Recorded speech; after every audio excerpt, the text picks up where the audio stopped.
इसरो और डीआरडीओ ने रचा इतिहास, भारत का पहला रीयूजेबल लॉन्च व्हीकल, जो अभी तक ज्यादातर देशों के पास नहीं है। दुनिया भर के देश जो स्पेस में कोई भी एक्सपेरिमेंट करना चाहते हैं, उन्हें इसकी जरूरत है।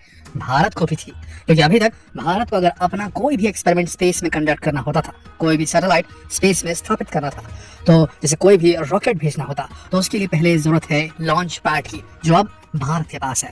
और उसके बाद रॉकेट को स्पेस में लॉन्च करने के लिए चाहिए लॉन्च व्हीकल, जो हर बार नया बनाना पड़ता था। लेकिन स्पेस में ये लॉन्च व्हीकल जाता तो था, मगर वापस नहीं आता था। एक निश्चित दूरी तय करने के बाद रॉकेट को खुद से अलग कर देता और वापस जमीन पर आता है, मगर किसी समुद्र आदि में जा गिरता, लैंड नहीं हो सकता था। यानी वो जो पैसा इसे बनाने में खर्च हुआ था, वो करोड़ों रुपए, वो सब भी इसके साथ ही बेकार हो जाता वन यूज लॉन्च व्हीकल में।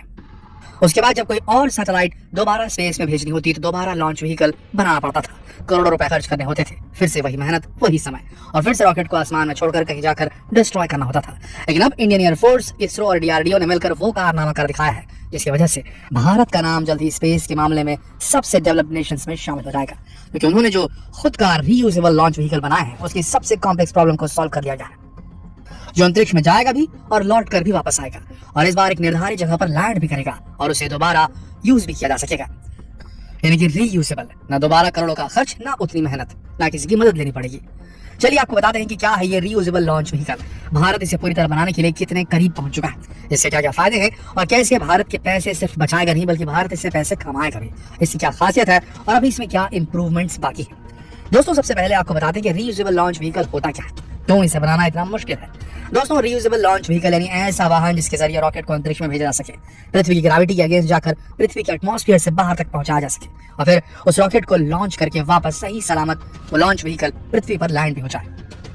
लॉन्च व्हीकल पृथ्वी पर आकर लैंड नहीं होते, बल्कि कहीं और जाकर ब्लास्ट हो जाते थे, अभी तक ये डैमेज हो जाते थे, क्योंकि सक्सेसफुल लैंडिंग करवाने के लिए बहुत ही कॉम्प्लेक्स टेक्नोलॉजी का इस्तेमाल होता है। RLV एक हाइब्रिड व्हीकल होता है, और इसके अंदर एक एयरक्राफ्ट की टेक्नोलॉजी भी होनी चाहिए और एक लॉन्च व्हीकल की, क्योंकि इसे दोनों काम करने होते हैं।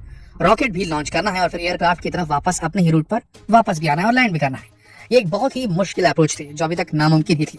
लेकिन 2 अप्रैल को सुबह 7:40 पर भारत के पहले RLV यानी कि रीयूजेबल लॉन्च व्हीकल की लैंडिंग का टेस्ट सफल हो गया है। यानी ऐसे एयरक्राफ्ट को सक्सेसफुली लैंड कराया गया।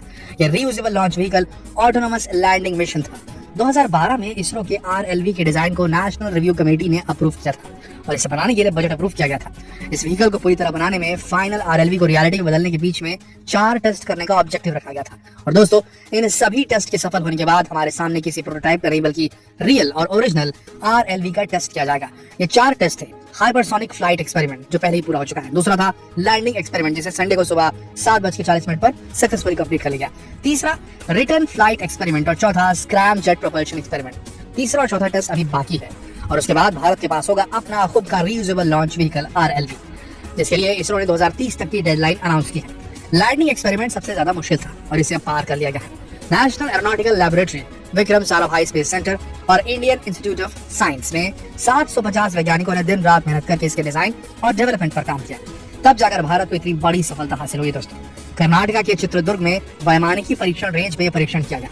दोस्तों, विश्व में पहली बार एक लॉन्च व्हीकल को टेस्ट करने के लिए इस तरीके का इस्तेमाल किया गया। तरीका ये था कि एक विंग बॉडी को एक हेलीकॉप्टर की मदद से 4.5 किलोमीटर की ऊंचाई पर ले जाया गया और रनवे पर ऑटोनोमस लैंडिंग के लिए छोड़ दिया गया। यानी कि पूरे जो शटल था उसे हेलीकॉप्टर से आसमान में उठाया गया 4.5 किलोमीटर, वहां से उसको छोड़ दिया गया, और उसने खुद से अपने आप को अलाइन किया, सेट किया, रूट में और अपने आप को लैंड कराया। उस समय भारतीय वायुसेना के चिनूक हेलीकॉप्टर का इस्तेमाल किया गया था।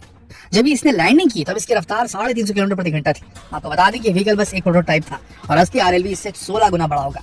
अमेरिका के एलन मस्क की कंपनी SpaceX भी रीयूजेबल लॉन्च व्हीकल बना चुकी है, और उसकी वजह से नासा के स्पेस ऑब्जेक्ट्स को लॉन्च करने की लागत आधी हो गई है। पहले जब नासा को कुछ लॉन्च करना होता था तो SpaceX नासा से $97 मिलियन चार्ज करती थी, लेकिन रीयूजेबल रॉकेट की वजह से हर लॉन्च का चार्ज $97 मिलियन से घटकर $52 मिलियन हो गया था। यानी नासा के करोड़ों रुपए बचाए हैं इस टेक्नोलॉजी ने।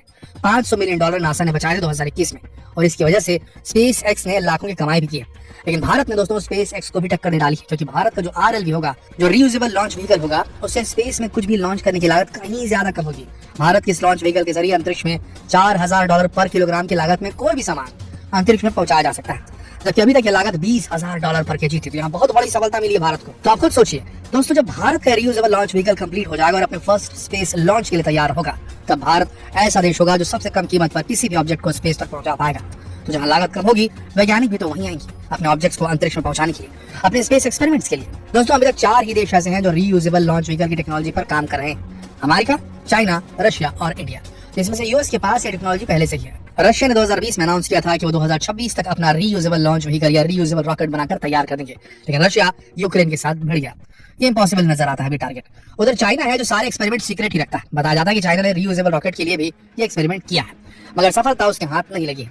यानी भारत चीन को भी छोड़कर आगे निकल चुका है। अब सोच कर देखिए दोस्तों, इन देशों के अलावा अगर कोई भी देश अंतरिक्ष में कोई एक्सपेरिमेंट करना चाहता है तो रीयूजेबल लॉन्च व्हीकल का ही इस्तेमाल करना सही समझेगा, क्योंकि इसकी लागत कम है। और अमेरिका और भारत में से वो किसे चुनेगा?